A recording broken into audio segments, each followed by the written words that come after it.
Good day, Tamers. Welcome back to another episode of Why Is, and in this case is Why Is Rookie Rush So Effective?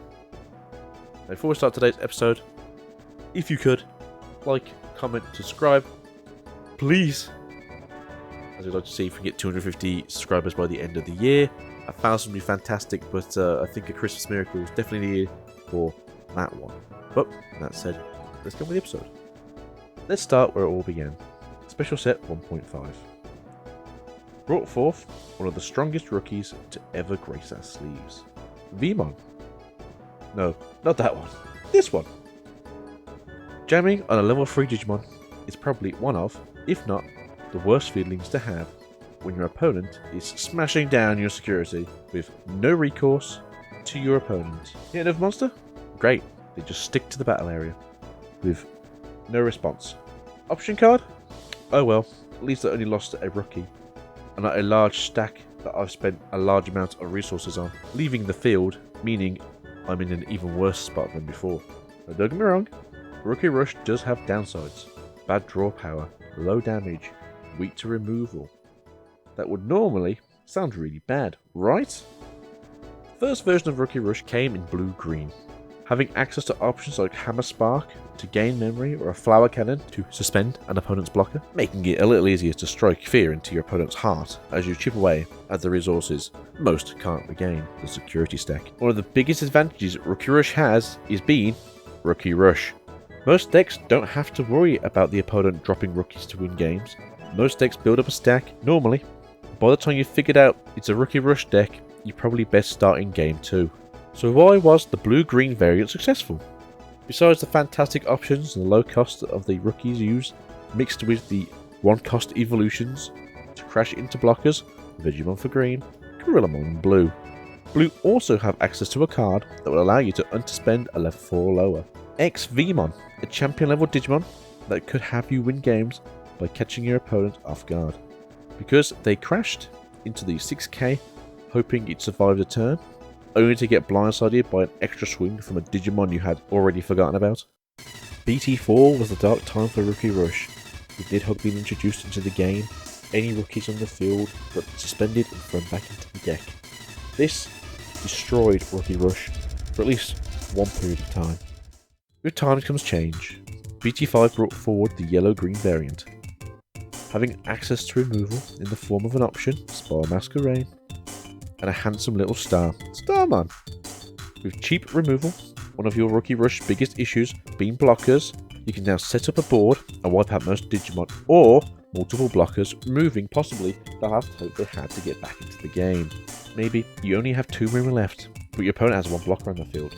Or with the introduction of ST4, you gain access to another green card that suspends your opponent for 2. Needle Spray, a card that if found in security will activate its main effect, suspending one of your Digimon, and then join your hand to bring about more control for your next attack on World Domination. There's already a video on the channel about the Rookie Rush deck I had a lot of success with. Bing! With BT6, Double Diamond comes 2 new decks, AguBonds and GabuBonds. Both decks take on the concept of throwing AguBonds or GabuBonds at you till you either give up or start blocking their way. Well, that's where the bonds part comes in. Your opponent blocking you or stopping you from playing, I'm a Warp Digivolve and make you beg for this to stop. With Agumon, Bonds of Bravery, or Bob for short. When attacking, if they have a Tamer in play, delete one of your opponent's Digimon with 13,000 DP or less, and once per turn, if they have a deleted Digimon this turn, they can simply trash the top card of the security stack.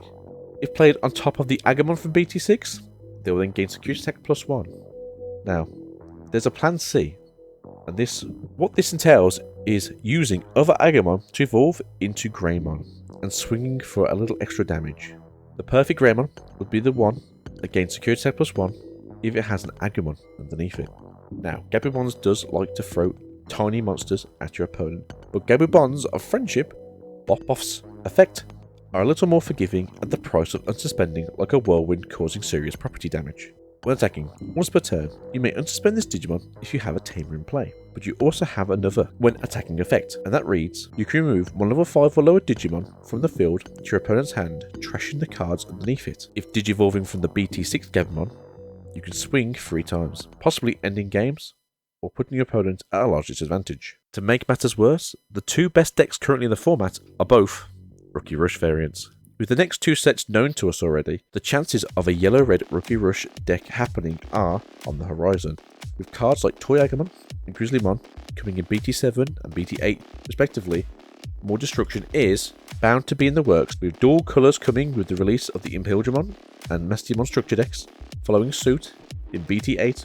Mixing and matching rookies to decks will be child's play. Now, thank you for joining me today, guys. I do understand that this probably wasn't as amazing as you probably would have thought, or specifically why it's the best deck in the formats. BT6 has only really just hit America. Now, over in the UK and other parts of the world, I believe, Latin America and the Oceania regions, we've had these new decks out for 6-ish weeks now, 7 weeks now. For us, like, these are probably going to be some very scary decks, and with EX1 coming out very shortly for us, GabuBonds actually gets a lot scarier. And then on recourse from security, you can gain 2 memory. It's very tough to deal with this card. With EX1 for AguBonds, you get advantage of having a free cost blocker remover. So these decks actually do get a little bit better in the near future for us, and this is something you'll have to deal with when you get there. But thank you for listening today, guys. I do appreciate it. If you do enjoy this, please leave a like, comment, and subscribe if you haven't already. And let's see if we can build this series up massively. The last episode did pretty well for this channel. We got 104 views. It will be linked here with a clicky button, but until the end of... But for now, until the beginning of the new year, this will be the last episode of the Why Was series. If you have a suggestion that you'd like to see, please leave it below. I probably will be doing why Lord Nightmon is the most scariest deck of the BT5 format. But until next time, Tamers, peace out, goodbye. Remember, stay safe and keep on playing.